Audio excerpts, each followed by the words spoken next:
This channel does not promote any violent, harmful, or illegal activities. All content provided by this channel is meant for an educational purpose only.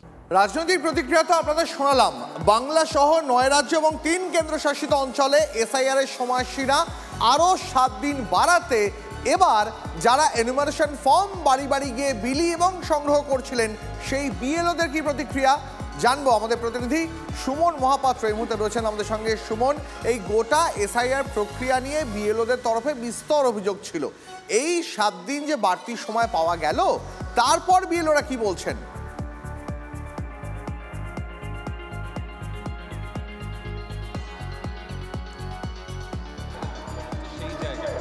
সেখানে মূলত তৃণমূলপন্থী বিএলওরাই রয়েছেন এবং তারা কিন্তু এখানে বিক্ষোভ প্রদর্শন করে যাচ্ছেন। তারা যেটা জানাচ্ছেন যে এই 7 দিন বাড়ায় তাদের খুব একটা বেশি লাভের লাভ হবে না, তারা বরং স্বস্তি পাচ্ছেন না। এই 7 দিনে কিন্তু তারা খুব একটা লাভ পাবেন না তেমনটাই বলছেন। এখন 7 দিন বাড়ানো হলো, আমরা দেখেছি যে কাজের চাপে আপনারাও বলেছেন যে অনেক বিএলও তারা মারা গেছেন। সেই জায়গায় এই সময়টা যদি দীর্ঘদিন বাড়ানো যেত তাহলে কি এই মৃত্যুগুলো রোখা যেত, কি মনে হয়? অবশ্যই দেখুন, এসআইআরের মতন একটা দীর্ঘায়িত একটা প্রক্রিয়া, সেই প্রক্রিয়াটাকে যদি 1 মাসের মধ্যে আমাদেরকে শেষ করতে বলা হয় তাহলে সেটা মানসিক চাপ, মানসিক যন্ত্রণা সেটা সৃষ্টি করেছে। সেই জন্যই এত বিএলও মারা গেছে, এত আত্মহত্যার ঘটনা ঘটেছে। এই মানসিক চাপ সহ্য করে নেওয়া কার্যত মানে সত্যিই আমরা যারা কাজ করছি ফিল্ডে নেমে আমরা বুঝতে পারছি যে কতটা চাপের মধ্যে আমরা রয়েছি। এই চাপের পরে যখন 7 দিন বাড়ছে, সেই 7 দিনটা কি গ্রহণযোগ্য? আপনাদের কি কিছুটা মনে হচ্ছে যে 7 দিন অন্তত বাড়লো? না, আমরা এটা গ্রহণযোগ্য মনে করছি না। কারণ এটা এই 7 দিনে কী হবে? এখনও অনেক ফর্ম বাকি আছে, কাজকর্মগুলো ঠিকঠাক মতো অ্যাপ কাজ করছে না। সারাদিনে তো 1 ঘন্টা মনে হয় ঠিকঠাক মতো কাজ করছে না। অনেকে অনেক চাপে এখনও আছে, অনেক ফর্ম এখনও বাড়িতে লোক রেখেছে যেগুলো জমা এখনও পড়েনি। 7 দিনে হবে না, এটা সময় মতো 3 মাস মিনিমাম লাগবে। তো তুমি বুঝতেই পারছো যেটা দাবি করছেন এখানকার বিএলওরা, যে মূলত এই 7 দিন সময় বাড়াটাতে খুব একটা লাভ হবে না, তারা তেমনটাই দাবি করছেন। দীপ, একেবারে তাই। অনেক ধন্যবাদ তোমায় সুমন।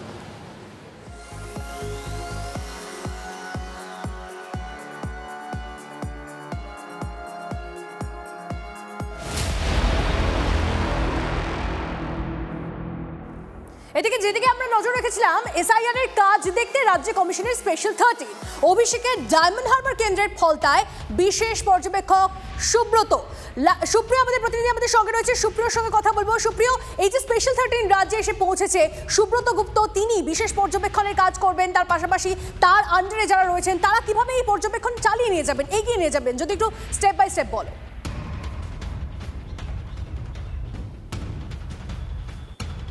দেখো, গতকালই আমরা যেটা দেখলাম যে একেবারে জাতীয় নির্বাচন কমিশনের নির্দেশে রাজ্যে যে বিশেষ টিম পাঠানো হয়েছে এবং যে টিমের একেবারে নেতৃত্বে রয়েছেন বিশেষ পর্যবেক্ষক সুব্রত গুপ্ত, তারা গতকাল বৈঠক করেছেন রাজ্যের দায়িত্বপ্রাপ্ত নির্বাচন আধিকারিকের সঙ্গে, সিইওর সঙ্গে, এবং তার পরবর্তীতে তাদের জেলায় জেলায় একেবারে সরেজমিনে পৌঁছে গিয়ে বিএলওরা কীভাবে কাজ করছেন এবং সেই কাজের অগ্রগতি কতটা, কাজ করতে গিয়ে তাদের কি সমস্যার মুখোমুখি হতে হচ্ছে, সেই বিষয়গুলোই কিন্তু একেবারে খতিয়ে দেখতে আজ থেকেই সুব্রত গুপ্ত বিশেষ অবজারভার তিনি নিজে ময়দানে নেমে পড়েছেন। এবং প্রথমেই ডায়মন্ড হারবার লোকসভা কেন্দ্রের অন্তর্গত ফলতার যে বিডিও অফিস, যেখানে আমরা এই মুহূর্তে দাঁড়িয়ে রয়েছি, সকাল 11টা নাগাদ তিনি 10:30টার কিছু সময় পরে বালিগঞ্জ থেকে তিনি রওনা হন এবং তার পরবর্তীতে 12টা নাগাদ তিনি এই ফলতা বিডিও অফিসে এসে পৌঁছন। এবং এখানে আসার পর প্রথম পর্যায়ের যে বৈঠক, সেই বৈঠক ইতিমধ্যেই শেষ হয়েছে এবং সেই বৈঠকে কারা কারা উপস্থিত ছিলেন, একদিকে সুব্রত গুপ্ত তিনি ছিলেন এবং কমিশনের আরও এক প্রতিনিধির উপস্থিতি ছিল, বিডিও, এই ফলতার বিডিও তিনি নিজে উপস্থিত রয়েছেন, এসডিও উপস্থিত রয়েছেন, এমনকি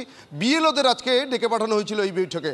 আর সেই বৈঠকে বিএলওদের কাছ থেকে কিন্তু তারা এই যে এতদিন ধরে কাজ করছেন গত 4 তারিখ থেকে, এই কাজের মধ্যে দিয়ে তাদের কাজের কতটা অগ্রগতি হয়েছে বা কাজ করতে গিয়ে কী সমস্যার মুখোমুখি হতে হচ্ছে এবং আগামী দিনে তারা কিভাবে কাজ করবেন বা সেই কাজকে যাতে আরও দ্রুততার সঙ্গে এগিয়ে নিয়ে যাওয়া যায়, সেই বিষয়গুলোই কিন্তু আলোচনার মধ্যে দিয়ে উঠে আসে। এমনকি যেটা আমরা জানতে পারছিলাম, কয়েকজন বিএলওর সঙ্গে প্রথম পর্যায়ের বৈঠক শেষ হওয়ার পর কথা বলেছিলাম, তারা কিন্তু যেটা দাবি করছিলেন যে তাদের কাজ করার ক্ষেত্রে সার্ভার সমস্যা একটা বড় প্রতিবন্ধকতা হয়ে দাঁড়াচ্ছে।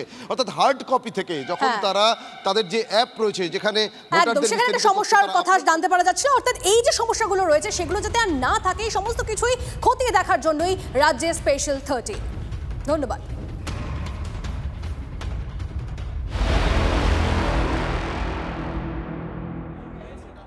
দেখুন, এই যে এসআইআরকে কেন্দ্র করে এত জলঘোলা হচ্ছে, তার অন্যতম কেন্দ্রবিন্দু কোনটা বলুন তো? অন্যতম কেন্দ্রবিন্দু হচ্ছে ফলতা। সেই ফলতা থেকে একেবারে অভিযোগের পাহাড়, বিতর্কের কেন্দ্রে থাকা এই ফলতা দিয়েই অভিযান শুরু করলেন এবারে সুব্রত গুপ্ত। ভোটার তালিকায় মৃতদের নাম তুলতে চাপ দেওয়ার অভিযোগ সব থেকে বেশি রয়েছে এই ফলতায়। সরাসরি চলে যাবো, আমাদের সঙ্গে রয়েছেন প্রতিনিধি শুভেন্দু, রয়েছেন আমাদের সঙ্গে। শুভেন্দু, এই যে ফলতা, সেই ফলতা থেকেই তো সব থেকে বেশি অভিযোগ উঠে এসেছে, আর সেখান থেকেই তো অভিযান শুরু করলো এবারে সুব্রত গুপ্ত। তিনি নিজে খতিয়ে দেখছেন।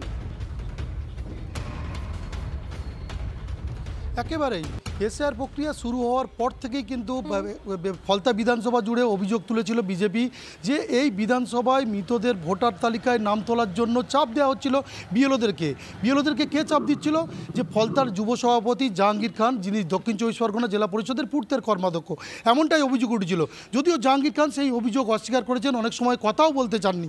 তবে এই অভিযোগ ওঠার পাশাপাশি এছাড়াও কিন্তু ফলতায় একাধিক ভোটার তালিকায় কারচুপির অভিযোগ তুলেছিল বিজেপি, এবং এই অভিযোগগুলো নিয়ে তারা নির্বাচন কমিশনের দ্বারস্থ হয়েছিল। আমরা দেখেছি বিগত নির্বাচনগুলোতে এই এলাকায় সন্ত্রাস এবং ভোটের কারচুপির অভিযোগে সরব হতে দেখেছি বিরোধী দলগুলোকে, এবং এই এসআইআর প্রক্রিয়া শুরু হওয়ার পর যখন বিরোধী দলগুলো এই অভিযোগ ভোটার তালিকায় কারচুপির অভিযোগ তুলেছেন, সেই অভিযোগ খতিয়ে দেখতে কিন্তু আজকের সকালে নির্বাচন কমিশনের 2 পর্যবেক্ষক তারা চলে এসেছেন ফলতা বিডিও অফিসে। তারা এই যে মৃতদের যে নাম ভোটার তালিকায় রয়েছে কিনা সেটা যেমন খতিয়ে দেখছে, তাছাড়াও কোনো ভুয়ো ভোটারের নাম তোলা হয়েছে কিনা সেদিকটাও খতিয়ে দেখছে। আপলোড করা কিন্তু খতিয়ে দেখছেন তারা, এবং খতিয়ে দেখার পরে কিন্তু পরবর্তীতে কি হবে সেটা বোঝা যাবে। আপাতত তোমাকে ধন্যবাদ শুভেন্দু, তুমি নজর রাখো। এবং এই বিষয় নিয়ে আমরা দেখছি যে জাহাঙ্গীরকে নিয়ে ঠিক এর আগে কি অভিযোগ করেছিলেন বিরোধী দলনেতা শুভেন্দু অধিকারী, আপনাদের শোনাই একবার। ভাইপো তোলাবাজ, চিটিংবাজ, এই ভাইপো 7 লাখ ভোটে নাকি জিতেছে। আপনি জানেন 900-র বেশি বুথে সেলোটেপ লাগানো ছিল, 8 জন করে পোলিং এজেন্ট, জাহাঙ্গীর বাহিনী। আপনি যদি গিয়ে ভিতর থেকে চিৎকার করেন যে আমি পদ্ম ফুল বা অন্য কোনো প্রতীক খুঁজতে পাচ্ছি না, বেরিয়ে এলেই মারবে স্বাভাবিকভাবে। আবার যদি নাও টেপেন, শব্দ না হয়, তাও মারবে। এই করে 7 লাখ ভোটে জিতেছে।